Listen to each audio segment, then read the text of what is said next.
All rights reserved by Alex Livesey. Getty Images Europe. Jack Hallows looks back on the last year at Liverpool Football Club, focusing on the colossal impact that For Virgil van Dijk has made. A colossal transformation brought about by the signing of a colossus of a player.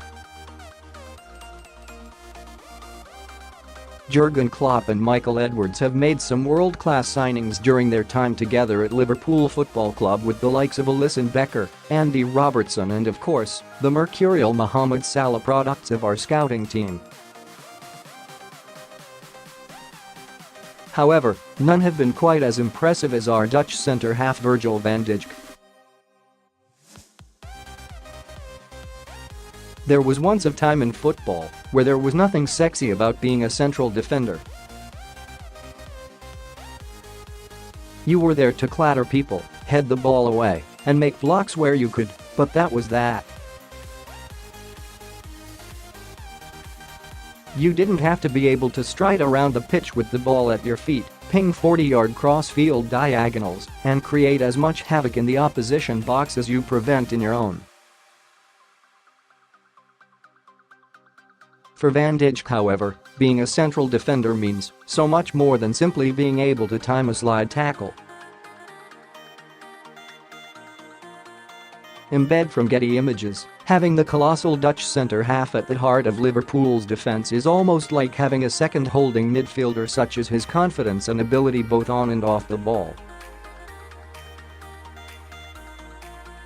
The former Southampton man is equally capable of beating his man as he is dispossessing him, while his passing range, pace, strength and leadership qualities are practically second to none in the Premier League right now. It's telling that, since the Dutchman joined Liverpool, their defensive record has only continued on an upwards curve, peaking of course this season with the additions of Alisson Becker in net and Joe Gomez as Van Dijk's main centre-back partner.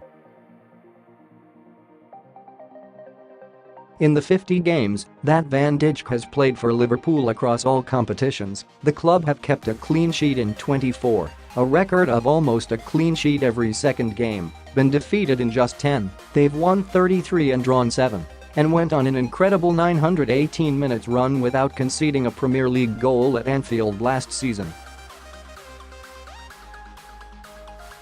Not only that, even when they did concede, they were only behind for a grand total of 3 minutes all calendar year at home, allowing the opposition first blood on just a single occasion against Arsenal. Even on that occasion it didn't matter, with the Reds battering Unai Emery's men 5-1. For Virgil himself, the stats are even more impressive and make the £75 million that Liverpool shelled out on him last January look just as much a bargain as the £8 million price tag on Andy Robertson or £13 million on Xherdan Shaqiri. Embed from Getty Images, the Dutchman has completed over 3,600 passes in his 50 matches for Liverpool with an 88% success rate, has won 71% of his duels, tackles and aerial, and leads the way for defensive actions with 272 clearances, 59 interceptions on 21 blocks.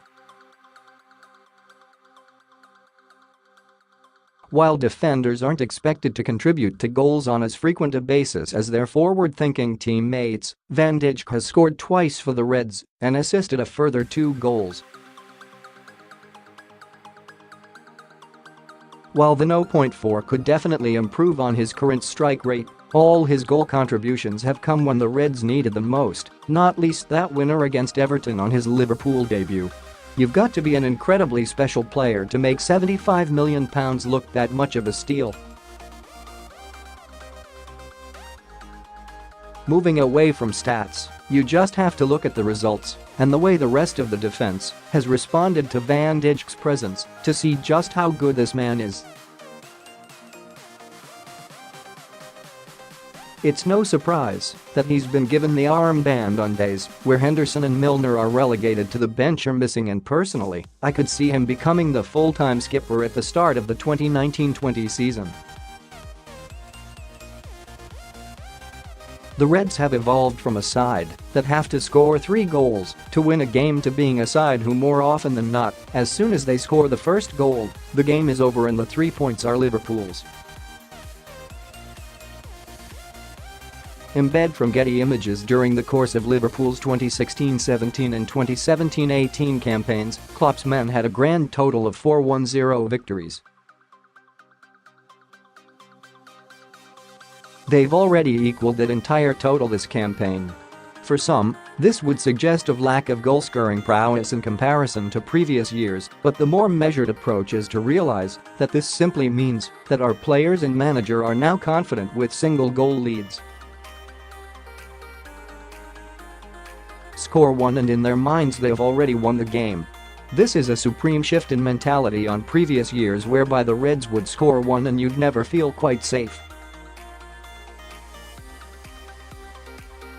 The attitude was always right, now go grab a second and maybe a third just to be safe, and while that can be an admirable, swashbuckling way to approach things, it often saw the Reds ship 2, 3, even 4 goals regularly.